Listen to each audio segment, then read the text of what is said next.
আচ্ছা, আমাদের অ্যাসাইনমেন্টের সেকেন্ড প্রবলেমটা হচ্ছে ফাইন্ড মি। অ্যাসাইনমেন্টের কোশ্চেনে যাওয়ার আগে আমরা একটু হিন্টটা দেখি।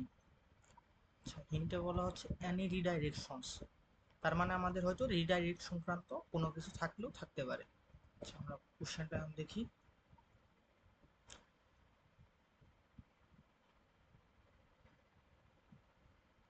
আচ্ছা, আমাদের একটা লিঙ্ক দেওয়া আছে। লিঙ্কে আমরা ফার্স্টে ইউজার নেম ট্রাই করি, যেটা দেওয়া আছে টেস্ট আর টেস্ট এক্সক্লেমেটরি সাইন।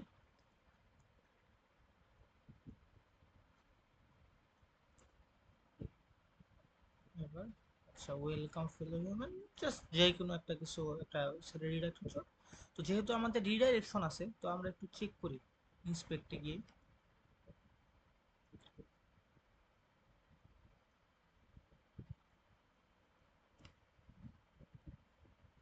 হ্যাঁ, ইন্সপেক্ট নেটওয়ার্ক গেলাম। এখন আমরা একটু টেস্টে যাই। হ্যাঁ, এই যে দেখা যাচ্ছে বেশ কয়েকটা সাইটে রিডাইরেক্ট হয়ে তারপরে আমাদের মেন পেজটাতে গেল। তো আমরা এক কাজ করি, তো এই রিডাইরেকশনগুলো ধরার জন্য আমরা বার্ড সুটটা অন করি। বার্ড সুটে আসলাম,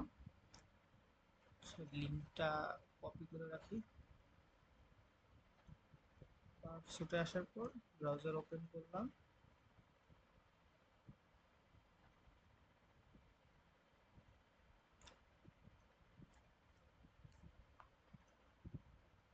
তাতে অন দিলাম, just test test exclamatory sign, intercept on করলাম, পাস করে দিলাম। দেখুন ফার্স্ট পেজ পুরোটাই হচ্ছে। ফরওয়ার্ড করে দিই। ফরওয়ার্ড করার পর আমরা কি কিছু পেয়েছি না, এখনো কিছু পাইনি। আবার ফরওয়ার্ড করে দিলাম।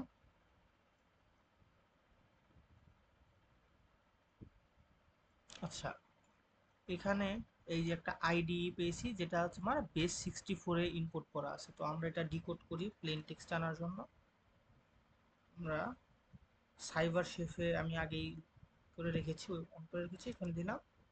তো এখানে আমরা দেখতে পাচ্ছি পিকো সিটিএফ আমাদের অর্ধেক পাওয়া গেছে। তো আমাদের বাকি অর্ধেক অন্য কোথাও হয়তো আছে। তো আমরা বাকি অর্ধেক আবার খুঁজে ট্রাই করি। আবার আমরা ফরওয়ার্ড করে দিলাম।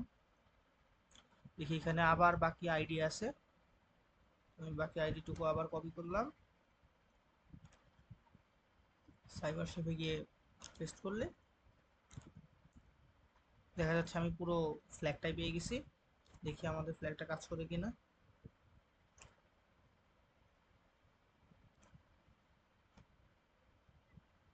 হয়ে গেছে। Thank you for watching.